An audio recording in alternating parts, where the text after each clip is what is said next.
Au début de la Deuxième Guerre mondiale, la Yougoslavie reste neutre, jusqu'à ce que le régent Paul signe un partenariat avec les puissances de l'Axe. À Belgrade, certaines manifestations sont organisées et, appuyé par certains officiers favorables aux Alliés, Pierre II va organiser un coup d'État le 27 mars 1941. Pour se venger, Hitler envahit alors la Yougoslavie. La famille royale fuit et on assiste à la dislocation de la Yougoslavie. L'État indépendant croate voit donc le jour, partagé entre une occupation allemande et une occupation italienne. Le leader des Oustachis, Ante Pavelić, devient le gouverneur de ce nouveau pays. En 1943, le pouvoir oustachi perd du terrain. En effet, face à eux, les armées de Tito, les partisans de Yougoslavie, communistes et antifascistes, se battent sur tous les fronts et finiront par gagner cette guerre.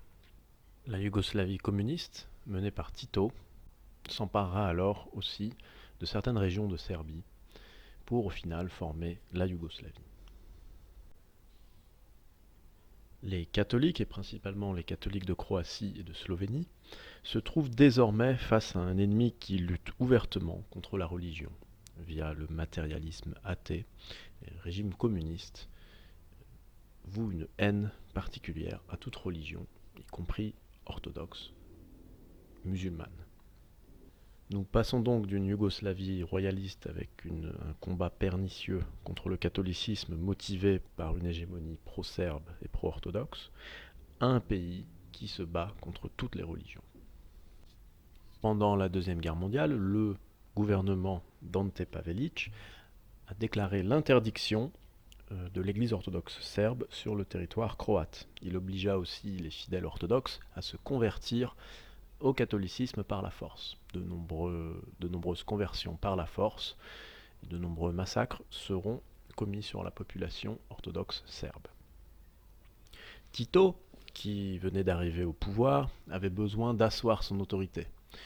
Et en tout communiste qui se respecte, va fomenter un procès odieux contre le cardinal Stepinac. On reproche principalement au cardinal Stepinac d'avoir collaboré avec les Oustachis pendant la guerre.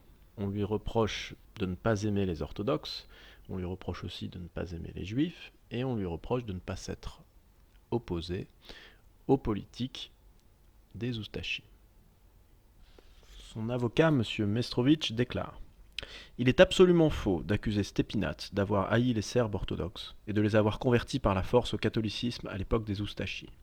Au cours de la Première Guerre mondiale, Stepinac est allé sur le front de Salonique pour combattre avec les Serbes contre l'Autriche-Hongrie.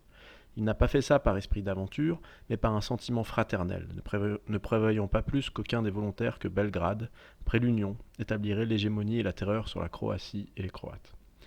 Il était donc assez naturel, pour un homme qui ne tolère pas l'injustice ni la brutalité, que cela le déçut et qu'il se refusât à une telle hégémonie.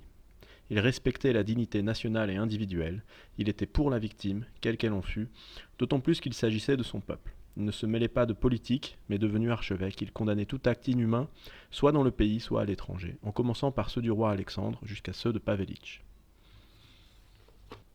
Dans une lettre du 14 mai 1941, au tout début du pouvoir de Pavelić, Monseigneur Stepinac écrit ceci: nous prenons Dieu à témoin que nous avons toujours été opposés à tout passage à l'Église catholique par contrainte. Nous devons déclarer que l'Église catholique a fait tout ce qui était en son pouvoir pour donner aide et protection aux orthodoxes. Il écrit aussi à Pavelić pour lui dire ceci: les problèmes des conversions relèvent de la compétence exclusive de la hiérarchie catholique et que les orthodoxes ne doivent encourir aucun châtiment à cause de leur foi. Pourront aussi citer un article où le haut clergé croate donne son opinion sur le régime en général, sur la persécution des Serbes entre autres. Article 11.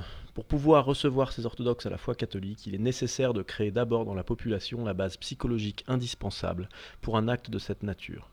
Dans ce but, il est nécessaire avant tout non seulement de garantir, mais de rendre effectivement à ces orthodoxes les droits civiques dont on les a privés, et tout spécialement le droit de liberté individuelle et le droit de propriété. Monseigneur Stépinac a aussi été loué par certains dignitaires juifs comme un grand défenseur des juifs, et dans ses discours ou ses déclarations, il a toujours fait preuve d'une amitié envers les juifs. Les accusations de collaboration sont donc infondées et permettent simplement à Tito d'humilier et de mettre à terre le clergé croate. En effet, le cardinal Stépinac a toujours aussi bien dit ses 4 vérités à Pavelić qu'à Tito ou au roi lui-même. Il a toujours défendu contre quiconque la seule vérité. Le comportement des orthodoxes varie, mais en général se range derrière la propagande de Tito. On peut toutefois noter que l'évêque Milivojevic, le chef de l'Église orthodoxe aux États-Unis et au Canada, déclare en 1946 que ce procès a été préparé dans l'arrière-pensée politique de séparer l'Église catholique de Croatie de son chef du Vatican. Tito lui-même l'a dit ouvertement. Cette stratégie, dirigée par le Kremlin, vise à briser l'autorité religieuse. Le métropolite de l'Église orthodoxe de Zagreb a avoué « Mon propre frère n'aurait pas pu faire davantage que l'archevêque Monseigneur Stépinac ». Nous pouvons aussi citer le patriarche Gavrilo, patriarche orthodoxe, qui, réfugié à Londres en exil, parlait de Tito comme un oppresseur horrible. Mais pendant le procès du cardinal Stépinac, il parle de Tito comme un libérateur. Il désignera Tito comme un libérateur. Le cardinal Stépinac va aussi mettre la pression sur certains prêtres croates pour pouvoir enregistrer des orthodoxes comme catholiques, pour pouvoir leur délivrer un certificat de conversion, afin qu'on leur laisse la vie sauve. Il y a même eu des endroits, des villages où des orthodoxes menaçaient les prêtres catholiques pour qu'on donne les preuves de leur conversion. Alors effectivement, le clergé croate n'a pas collaboré, mais il a essayé de temporiser afin de minimiser les massacres d'orthodoxes. L'accusé de collaboration est donc intrinsèquement pervers de la part du maréchal Tito. Le cardinal Stépinac sera finalement condamné à 16 ans d'isolement dans sa résidence personnelle et son presbytère dans son village de Krasić. La stratégie de Tito consiste là aussi à vouloir faire rompre l'Église croate avec Rome. C'est en effet ce qu'il a déclaré ouvertement en 1949 en Slovénie, en recevant un groupe de prêtres populaires d'une association communiste. Puisque nous sommes séparés de Moscou, pourquoi ne pourriez-vous pas vous séparer de Rome ? Cette assertion est corroborée par les propos de l'écrivain français François Mauriac dans Le Figaro en 1946. Si nous nous émouvons, ce n'est pas parce qu'un membre de la hiérarchie catholique se trouve en cause, qu'il s'agisse d'un archevêque, c'est au contraire ce qui d'abord nous a retenu de protester. Nous ne voulions pas céder à la prévention. Mais nous avons lu certains rapports et recueilli des témoignages, et nous avons été convaincus. L'archevêque de Zagreb, condamné à 16 ans de bagne, est innocent. Il est faux qu'il ait collaboré avec les Oustachis et qu'il les ait aidés. Il ne cessa au contraire de s'opposer à eux, de protester contre l'embrigadement de la jeunesse croate et publiquement dans sa cathédrale, contre l'exécution des otages et la persécution des juifs. Il dénonça les conversions forcées imposées aux orthodoxes serbes par des misérables aveugles. À cause de ces protestations, la police le surveillait dans son palais, où il fut à plusieurs reprises consigné. Tout s'éclaire si l'on rappelle que le 8 septembre 1946, l'archevêque de Zagreb, le premier des évêques croates, refusait de rompre avec Rome. Voilà le nœud de tout. Monseigneur Stépinac souffre pour l'unité, il est l'un des martyrs de l'unité de l'Occident et de l'Orient chrétien, et non pas seulement de l'union avec Rome. Nous pouvons aussi noter qu'un autre avocat du cardinal Stépinac, encore un avocat qu'il n'a pas choisi, le docteur, fera mention des rapports entre les autorités et l'Église. Même lorsqu'un pays est occupé, il y a certaines règles à suivre, et le cardinal Stépinac a tout simplement suivi le magistère de l'Église catholique. En effet, c'est la constitution Sollicitudo Ecclesiarum du pape Grégoire XVI de 1831. Cette constitution va régir les rapports entre le clergé et un État reconnu de fait, de jure, ou bien un État qui a pris le pouvoir par la force. Ainsi, le cardinal Stépinac a toujours voulu remplir sa mission d'apporter le bien commun pour son peuple, même s'il devait prendre en compte la pression réelle du gouvernement. D'autant plus qu'en privé, le cardinal Stépinac était insulté d'idiot par Pavelić. Les deux hommes se détestaient mutuellement. En réalité, toutes les décisions du gouvernement des Oustachis étaient prises par Radoslav Glavaš, un prêtre excommunié par le Vatican en 1942 et qui prenait donc les décisions contre la plupart des évêques. Il sera d'ailleurs assassiné par les partisans en 1945. Les autorités titistes tombent dans la paranoïa et la peur. Ils ordonnent aux journalistes de ne pas parler à la radio ou à la télévision de la libération du cardinal Mindszenty en Hongrie et du cardinal Wojciechowski en Pologne. Les autorités craignent un soulèvement catholique de la part des Croates pour libérer le cardinal. Ils vont donc remplacer la police qui le surveille par des bataillons de l'armée et seulement par des fonctionnaires de l'armée orthodoxes serbes. Il y aura une interdiction de tout rassemblement aux environs de sa résidence surveillée de Krasić. En France, on ne fait que très peu d'écho de ce procès, tant les sympathies au communisme et à Tito sont grandes. C'est en 1946 que se termine le procès, un simulacre de procès dans la plus pure tradition communiste. La pression de certains pays va forcer Tito à vouloir le libérer à condition qu'il parte du pays. Il va donc mandater le docteur Bakarić, qui est à la tête de l'État croate communiste, dans la Yougoslavie communiste. Il va négocier pour le compte de Tito, et il va essayer de parlementer avec le cardinal Stépinac, en négociant sa libération, suivie d'une exfiltration aux États-Unis. Le cardinal Stépinac, pour donner de l'espoir au peuple croate, refuse de partir de son pays. En 1948, Tito rompt avec Moscou, mais même s'il demeure fidèle au marxisme-léninisme, on le taxera de communiste nationaliste. La Yougoslavie est donc désormais légèrement isolée sur la scène internationale et fait partie des pays non alignés. Malgré ce changement de politique, la situation de l'Église catholique est toujours délétère. Elle subit des vexations, des amendes, des violences, de la prison et une propagande intense contre elle. Nous y reviendrons un peu plus tard dans cette vidéo en détail. Ceci étant, Pie XII accorda en 1953 la pourpre cardinalice à l'archevêque Stépinac, dans l'unique but de récompenser les éminents mérites et de témoigner à sa nation toute notre grande bienveillance. Un an avant cet événement, en 1952, les assises de l'Église catholique aboutissent à une plainte formelle envoyée à Tito en ce qui concerne les persécutions de l'Église communiste contraires à la Constitution sur la liberté de conscience et sur l'exercice des cultes en vigueur en Yougoslavie communiste. Le maréchal Tito ne donnera aucune réponse à ce document, mais il accusera le Saint-Siège de s'immiscer dans les affaires internes et de pousser les évêques croates à la révolte. Il va donc écrire à la nonciature et rompre les relations diplomatiques avec Rome.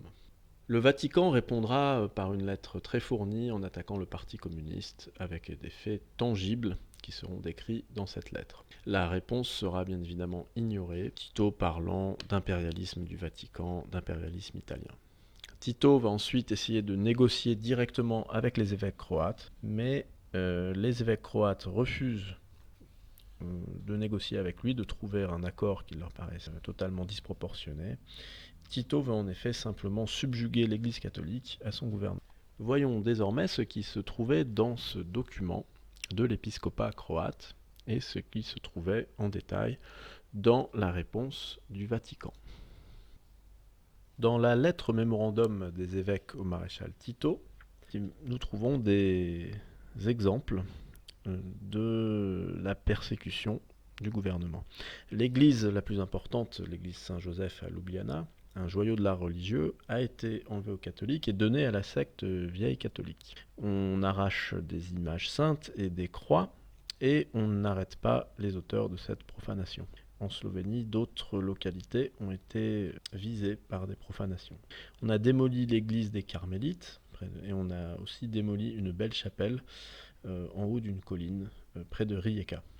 On a aussi démoli beaucoup d'églises dans la région du Banat, en Voïvodine. Et le plus grand lieu de pèlerinage de Slovénie, l'église de la Sainte Vierge de Ptujska Gora, a été saisi et transformé en musée. Les autorités vont aussi refuser de donner des permissions pour bâtir de nouvelles églises dans beaucoup de régions. Et il va être impossible aussi d'avoir des autorisations pour rénover des anciennes églises. Le gouvernement va aussi s'octroyer le droit de contrôler les nouveaux registres établis pour usage interne. Il va contrôler aussi les registres des baptêmes, des décès et des mariages. Les directeurs des chœurs d'église, des chorales, vont aussi être obligés de résilier leurs fonctions.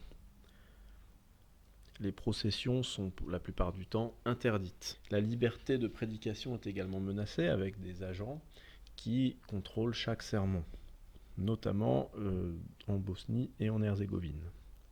Ce mémorandum fait aussi part de nombreuses vexations financières, des amendes inconsidérées, de sommes considérables sans aucune raison apparente. Certains prêtres sont emprisonnés pour des raisons mineures. Le mémorandum va aussi parler d'attaques à main armée et d'agressions gratuites, violentes, parfois jusqu'à la mort, tentatives d'assassinat ou autres, sur des membres du clergé et des laïcs. Nous y reviendrons un petit peu plus tard.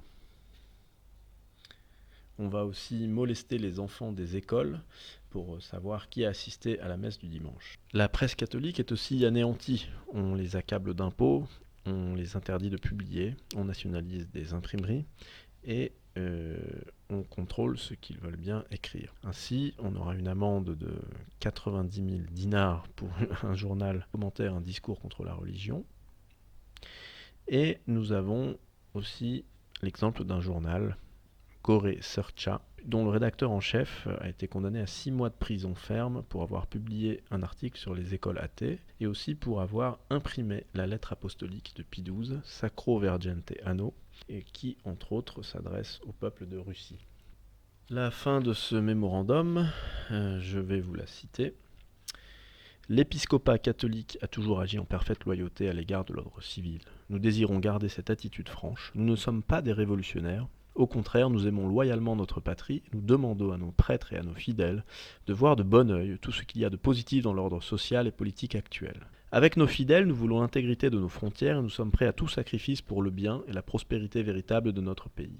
Mais on ne peut pas attendre de nous que nous participions activement à la vie politique. La politique et la responsabilité qui en découlent, nous les laissons à ceux qui sont appelés à la... Nous occuperons du côté religieux et spirituel de notre vie sociale. C'est là notre domaine et rien ne pourra nous en empêcher de vouer toutes nos forces.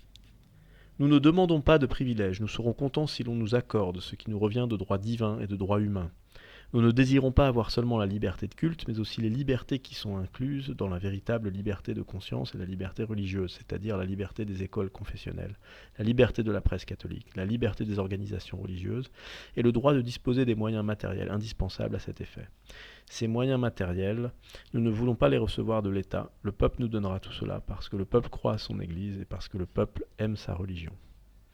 Si les autorités de l'État reconnaissent ces principes, nous sommes certains, nous les évêques catholiques, qu'il n'y aura plus de tension entre l'Église et l'État dans la République populaire fédérale de Yougoslavie. Nous sommes certains que leurs relations deviendront d'une insigne utilité pour les deux partenaires. C'est le but que nous poursuivons et pour lequel il vaut la peine de sacrifier quelque chose. Lisons maintenant quelques extraits de la note diplomatique du Saint-Siège datant du 15 décembre 1952. Le document a été reproduit en 1953 dans l'Osservatore Romano. Le 9 février 1952, le Slovenski Porotsevalat de Ljubljana publiait une circulaire envoyée aux diverses sections du Parti communiste slovène. Extrait. Durant la période scolaire, il faut aider la jeunesse à comprendre, sur la base de raisonnements scientifiques, l'influence négative et réactionnaire de la religion et de l'obscurantisme. Circulaire signée par M. Edward Cardale, vice-président du Conseil des ministres et ministre des Affaires étrangères de la République fédérative populaire de Yougoslavie, ainsi que M. Boris Kidrić, président du Conseil économique et du gouvernement central. Autre extrait dans le journal Vjesnik, journal croate, le 20 avril 1952, déclaration du docteur Miloš Zanko, ministre-président du Conseil pour la civilisation et la culture de la République de Croatie. Qui pense, en vertu de la liberté de conscience, garantie par la Constitution, à introduire des buts éducatifs contraires au marxisme n'accomplit pas son devoir culturel. C'est comme s'il enseignait que 2 plus 2 égale 7. Autre citation, le 1er juin 1952, dans le journal de l'organe du Parti communiste croate, Naprijed. Avec la révolution que nous avons accomplie, nous avons brisé l'ancien cadre bourgeois, nous avons détruit le cadre matériel sur lequel se fondait la bourgeoisie, et nous avons tout pris en main. Toutefois, nous ne pouvions détruire l'Église comme institution, non parce que notre pays et nos autorités sont faibles, mais bien parce que dans la conscience d'un grand nombre de gens, les paysans surtout, il existe encore de forts restes de foi. Nous avons conscience que l'Église a vécu comme institution, et nous devons lutter contre elle dans la politique, dans la culture, relevant en même temps que le niveau matériel de la vie, la conscience du peuple, afin qu'il comprenne toujours mieux que le monde ne s'est pas développé selon l'Esprit Saint, mais selon les lois de la nature. Nous devons mobiliser l'opinion publique, dans les villages et dans les villes, contre le travail nuisible des prêtres. Dans le journal Borba, journal serbe, du 7 novembre 1952, Aleksandar Ranković, ministre de l'Intérieur, au congrès du Parti communiste yougoslave, a déclaré ceci. Je souligne la nécessité d'une lutte résolue, opiniâtre, incessante, contre les manifestations et les conceptions bourgeoises, cléricales et communformistes. Désormais, écoutons Marko Konstrencić, un propagandiste bien connu de l'idée communiste, dans le journal Vjesnik, journal croate, 1952. La moralité du Christ, il faut la rejeter car elle est indigne de l'homme et elle condamne l'homme à une vie végétative. La moralité chrétienne est un stimulant à commettre des cruautés de grand style. La morale socialiste provient de la conception marxiste du monde. Elle nie l'existence d'un autre monde meilleur, d'un royaume du ciel transcendant, depuis Satan, les esprits, les anges et les saints, jusqu'à Dieu et aux dieux de toutes sortes. Pour cette conception du monde, Dieu est mort et tous les dieux sont morts. Pour cette conception, il n'existe que le monde visible, matériel. Déclaration officielle du Parti communiste dans le journal Nova Macedonia, journal macédonien. Notre parti n'est jamais indifférent vis-à-vis de l'idéologie religieuse et de l'Église, mais aujourd'hui, il s'agit d'organiser la lutte idéologique, systématique, quotidienne, au moyen de la presse, des organisations de masse, des institutions culturelles, pour détruire toutes les conceptions religieuses de l'univers, tous les préjugés, toutes les traditions religieuses. Il y a encore beaucoup d'autres citations dans ce document, mais nous en garderons une dernière, cette fois-ci du maréchal Tito lui-même dans le journal Borba. Je sais qu'à l'étranger, on nous reprochera d'éloigner la jeunesse de Dieu et de l'Église, mais nous ne pouvons pas nous permettre que ces hommes pratiquent la superstition, puisque tout cela est superstition. Nous devons lutter contre la superstition. Exaspéré par la promotion au cardinalat de Monseigneur Stepinac, Tito commence à montrer son vrai visage. Il déclare que le Vatican a insulté la Yougoslavie en désignant comme cardinal le criminel de guerre Stepinac, que le Vatican mène une politique impérialiste, que la politique du Vatican et celle de l'Italie se complètent mutuellement. Le gouvernement italien contribue à la domination vaticane en propageant la réaction dans le monde, tandis que le Vatican aide les aspirations impérialistes de l'Italie contre la Yougoslavie. S'ensuit alors une vague de persécutions, mêlant parfois assassinat et déstabilisation physique. Et sur la scène internationale, Tito trouve des alliés de choix dans sa croisade anti-religion. En effet, 7 anglicans vont prendre la défense. 7 clercs anglicans vont prendre la défense de Tito. Le révérend américain Guy Emery Shipler déclarera même qu'il ne voyait pas de preuve à l'appui de la suppression de la liberté de religion en Yougoslavie.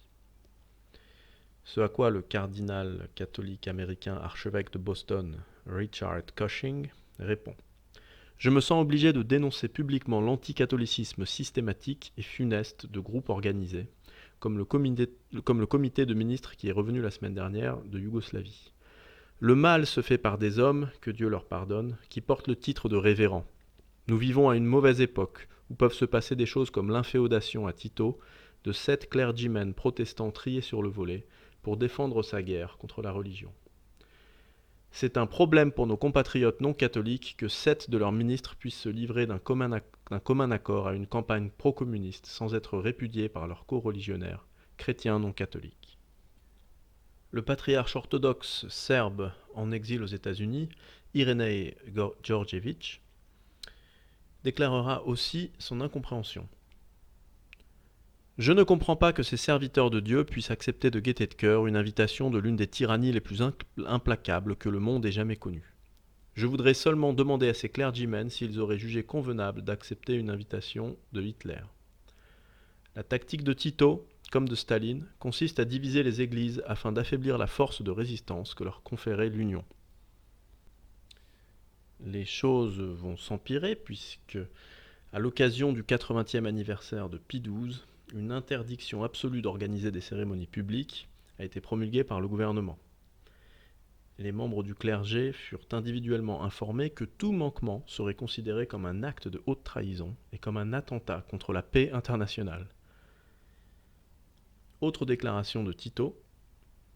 Camarades, au début du mois de mars, à l'occasion de l'anniversaire du pape, une épreuve de force aura lieu en Croatie entre les ouvriers communistes et les paysans progressistes d'une part, et le clergé catholique et ses partisans stupides d'autre part. C'est le devoir de tous les camarades d'entreprendre tout ce qui est en leur pouvoir pour faire échouer toutes les manifestations pro-papales et par conséquent ennemies de la classe ouvrière. Vous organiserez des contre-manifestations le 1 et 2 mars prochains. Malgré ces faits accablants, le président Coty, au nom de la France, s'adressera à Tito en 1956 lors de sa visite. Vous avez, monsieur le président, la noble ambition de vous placer et de placer votre pays à l'avant-garde de l'œuvre de pacification. Qu'un homme d'État puisse être aussi complaisant envers un dirigeant communiste anticatholique est assez lamentable. Le journaliste François Bernard écrit dans le journal La Croix le 7 mai 1956, en citant une récente circulaire aux comités locaux du Parti communiste, écrit par le président du Parlement croate, M. Bakaric. Les autorités, particulièrement la police et les tribunaux, ne peuvent être laissés seuls pour mener la bataille contre la religion et l'Église. Dans les 10 années à venir, ce doit être aussi la tâche de la communauté socialiste. Chaque membre doit contribuer individuellement à l'accomplissement de notre devoir commun, abattre toujours l'influence damnée des prêtres. Sur la scène internationale, Tito s'isole légèrement. En Hongrie et en Pologne, des gouvernements légèrement moins communistes que les premiers, notamment celui d'Imre Nagy en Hongrie, sont susceptibles de réduire l'influence de Tito. Mais pour toute légère opposition ou tout léger changement de doctrine au communisme est de l'ordre du fascisme ou de la contre-révolution. C'est donc de manière grotesque qu'il considère Imre Nagy comme un contre-révolutionnaire. Citons Raymond Aron.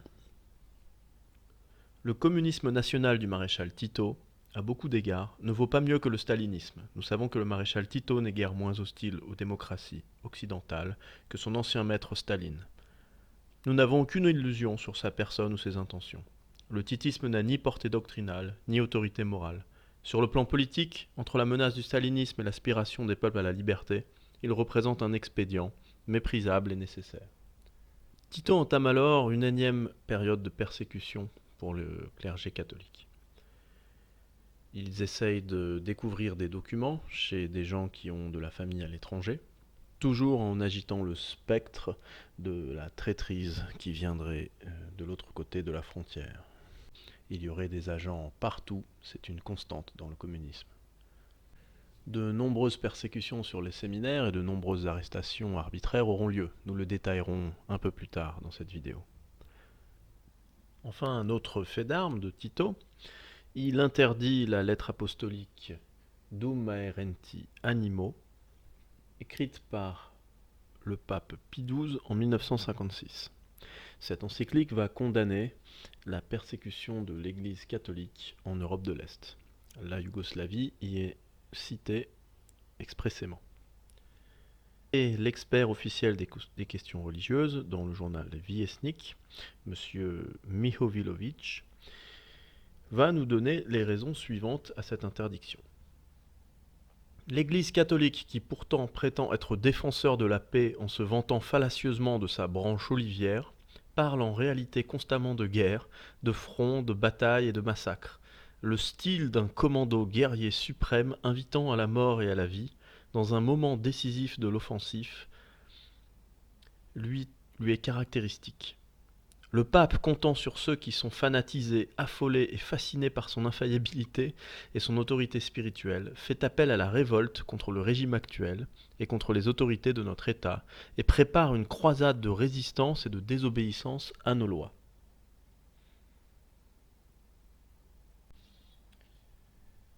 Voyons maintenant du côté des orthodoxes, puisque les religions sont persécutées en Yougoslavie. Ceci étant, nous voyons que en 1956, 1957, 1958, les relations avec l'Église orthodoxe sont très cordiales. Le patriarche serbe Vikentier reçoit au mois de septembre 1956 de la part du gouvernement de Belgrade la médaille du premier ordre pour ses mérites. Nous pouvons parler aussi de la visite officielle du patriarche serbe Monseigneur Prodanov à Moscou, qui a déposé une gerbe de fleurs au tombeau de Lénine. La visite du patriarche grec Monseigneur Dorotei à Belgrade, où il dépose une gerbe de fleurs au tombeau du soldat inconnu. Nous pouvons aussi citer un don miraculeux de 22 millions de dinars par le gouvernement à l'église serbe orthodoxe pour sa loyauté envers le régime. Ajoutons à cela un dernier fait. M. Rankovic, ministre de la Police et bras droit de Tito à l'Assemblée nationale, déclare aussi en juin 1946, je cite, « Les relations entre l'État et l'Église orthodoxe, surtout le Saint-Synode, sont cordiales. Beaucoup d'évêques orthodoxes sont en étroite relation avec les autorités gouvernementales et les prêtres orthodoxes collaborent activement avec les autorités locales. Les relations avec d'autres religions sont aussi plus ou moins bien réglées. L'unique communauté religieuse avec laquelle on n'a pu aboutir à aucun accord, à aucune collaboration, c'est l'Église catholique. Pas de compréhension ni de la part de la hiérarchie ni de la part de ses prêtres. De cette situation ne peuvent sortir que des conséquences fâcheuses. L'Église, pour se disculper devant ses fidèles, jette toute la responsabilité de cette situation sur le dos de l'État qui persécute la religion, et c'est ainsi qu'elle se sert de la religion dans des buts politiques en vue de compromettre notre pays et notre société. Par sa propagande qui est accueillie sans réserve, non seulement par tous les journaux catholiques mais aussi par quelques agences étrangères, le Vatican ne fait qu'aggraver cette situation. Le but de cette propagande, c'est de convaincre l'opinion mondiale qu'en Yougoslavie, la liberté religieuse n'existe pas et que les prêtres catholiques sont constamment persécutés et entravés dans leur activité. Vous voyez donc la mauvaise foi de ce monsieur Rankovic. Il est temps de faire le bilan des persécutions, qu'elles soient matérielles ou physiques. Le maréchal Tito considérant évidemment que le Vatican est l'ennemi numéro 1 de la Yougoslavie, et avec lui les évêques, je cite, nommés par le Vatican, ces jésuites à la solde, ainsi que tous les autres agents ou émissaires de cette puissance. Journal slovène Slovenski Porotserevac du 11 juin 1952 publie un article. Celui qui agit suivant les directives vaticanes est un traître à sa patrie. Il est donc évident que ce régime vise les prêtres catholiques en priorité. Passons en revue les différentes persécutions sur les prêtres. Nous parlerons simplement des cas les plus connus. Aloysius Stepinac, archevêque de Zagreb, condamné à 16 ans de travaux forcés, et après 5 ans de prison, se vit confiné au presbytère de Krasić, son village natal, soumis à une surveillance sévère de la police. Monseigneur Petar Čule, évêque de Mostar, est arrêté en avril 1948 avec 6 prêtres et 16 religieuses. 2 ans plus tard, il est condamné à 11 ans et demi de travaux forcés, Puis il a les 2 jambes brisées dans un accident de chemin de fer au cours d'un transfert de prisonnier, où on apprendra qu'il avait les jambes liées aux jambes d'un autre prisonnier. Monseigneur Nicolas Dobrecic, le restaurateur de l'église catholique au Monténégro, est lui aussi annoncé mort lors d'un accident de chemin de fer. Monseigneur Janko Šimrak, évêque de Křiževci, est lui mort de mauvais traitements à la suite de son incarcération. Monseigneur Giacomo Ukmar, délégué du Saint-Siège pour administrer la confirmation,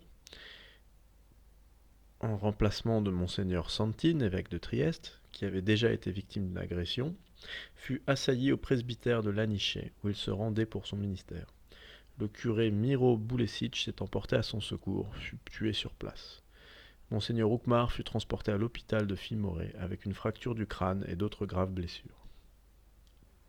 Monseigneur Josip Maria Tsarevic, évêque de Dubrovnik, fut lui assassiné et jeté dans un puits alors qu'il allait dire sa messe.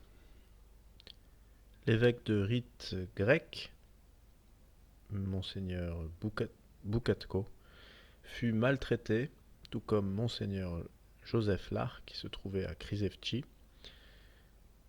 lorsque des agresseurs forcèrent la porte du presbytère, entrèrent dans la salle à manger, et après avoir éteint les lumières électriques, s'attaquent aux membres du clergé présents, les frappant avec des bouteilles, du verre et même des chaises.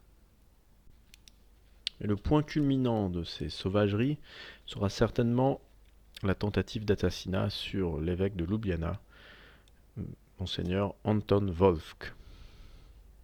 En effet, cet évêque avait déjà été condamné à une sévère amende pour avoir vendu des catéchismes. Il a dû subir plusieurs agressions physiques avant de subir une tentative d'assassinat à la gare de Novo Mesto en Slovénie. Lors de cette attaque, il est assailli, terrassé et aspergé d'essence, à laquelle ses assaillants communistes mirent le feu pour tenter de le brûler vif. Il ne dut son salut qu'à sa propre lucidité, en réussissant à enlever sa veste. Malgré les brûlures très intenses, il dut attendre 7 heures à la gare, la venue des secours. Le nombre d'agressions physiques sur les prêtres et le nombre de harcèlement moral est tellement grand que nous ne pouvons pas tous les citer, puisque de 6000 prêtres, nous passons à 4000 prêtres en 1958. D'après la lettre pastorale de 1952, il y eut 371 prêtres assassinés, 96 disparus, 200 emprisonnés et 500 réfugiés à l'étranger. Nous noterons par ailleurs que beaucoup de prêtres ont dû s'exiler à l'étranger pour éviter les persécutions. Tel est le cas de Monseigneur Rožman, évêque de Ljubljana, de Monseigneur Garić, évêque de Banja Luka et mort en exil, et de Monseigneur Sarić. D'autres prêtres, à la suite de divers procès, se retrouvent confinés dans leurs résidences respectives, comme Monseigneur Nezic, Monseigneur Garkovic et Monseigneur Salis-Sevis. Tito déclarera d'ailleurs que de tels excès ne devraient pas se reproduire et nous les condamnons. Nous avons une autre façon d'agir avec les prêtres, c'est de les ignorer. Cela vaut mieux que de les frapper. Évidemment, Tito dit ça après un tollé de la presse internationale vis-à-vis de la persécution des évêques. Mais malheureusement, ce ne sont pas que les évêques qui sont touchés, puisque les laïcs sont aussi persécutés. Tout d'abord, les maîtres et les professeurs qui vont à la messe sont taxés de révisionnisme, perdent aussi leur emploi. Les matières traitées à l'école enseignent que le Christ est un mythe, que l'Église opprime le peuple et qu'il s'oppose au progrès. On préfère faire apprendre aux étudiants l'évolutionnisme, la dialectique, l'économie politique, la morale, l'esthétique, telles qu'elles sont conçues et défendues par Marx, au mépris de la scène métaphysique.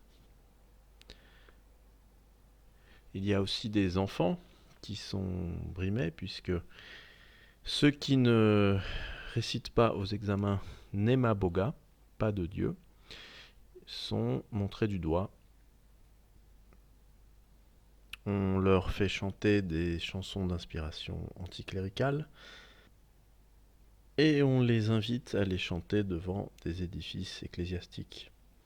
Les parents qui vont à l'église reçoivent parfois la visite impromptue d'agents qui mémorisent quels enfants sont avec eux à l'école, quels enfants sont avec eux à l'église pour ensuite aller les chercher à l'école le lendemain et les punir.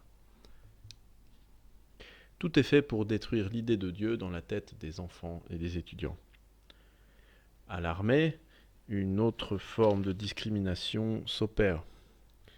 Les pressions morales pour les candidats au sacerdoce sont exacerbées. Les officiers qui se rendent à l'église n'ont aucune possibilité d'être promus.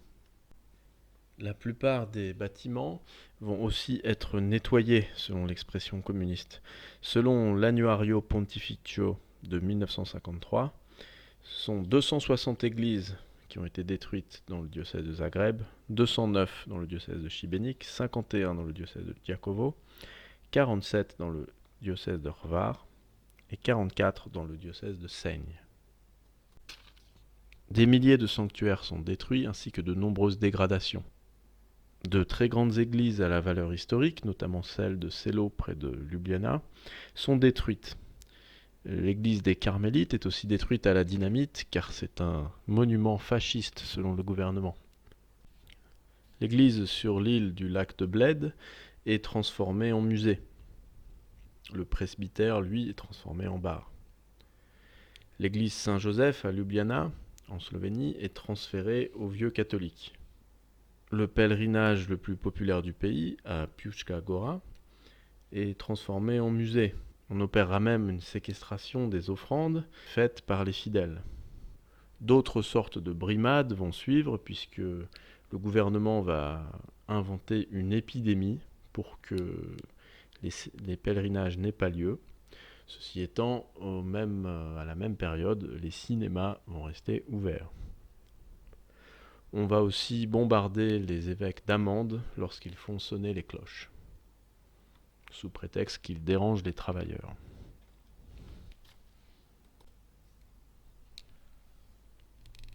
Les communistes vont aussi s'attaquer à la formation du clergé puisqu'ils vont fermer 18 grands et petits séminaires et il n'en restera que 5 qui seront contrôlés par l'État. Ils vont aussi fermer 20 noviciats, 22 écoles apostoliques, 11 collèges et 9 écoles, et s'acharner sur les religieuses. Ces mêmes religieuses avaient 65 lycées et 86 écoles, en plus de 142 asiles et 41 couvents. Il ne leur reste plus que 9 écoles apostoliques. Les organisations de charité sont démantelées et les congrégations mariales sont visées, sont menacées d'extinction de par la loi. Les tiers-ordres ainsi que les militants de l'Action catholique sont visés par des attaques. Le registre des mariages est confisqué par le gouvernement. Le gouvernement n'autorisera pas la construction de nouvelles églises. L'enseignement religieux des clercs pour les enfants est interdit par le gouvernement. Le contrôle de la presse est permanent. Il y avait 10 bimensuels, 3 quotidiens, 29 hebdomadaires, 63 mensuels et 25 revues. Il reste, après ces persécutions, seulement 3 mensuels au tirage limité et à la publication contrôlée. Les imprimantes sont passées sous le contrôle de l'État. Dans toute cette période que nous avons vue, depuis l'émergence de la Yougoslavie royaliste jusqu'en 1958, le nombre de catholiques dans le pays est passé de 40% à 30%. Que penser pour conclure ? Simplement, la Yougoslavie monarchiste passa par un prosélytisme pro-serbe pour arriver à bout de l'épiscopat catholique, pour le couper de Rome, et la Yougoslavie titiste utilisera d'autres méthodes beaucoup plus violentes pour encore une fois le même but, couper l'Église catholique de Rome.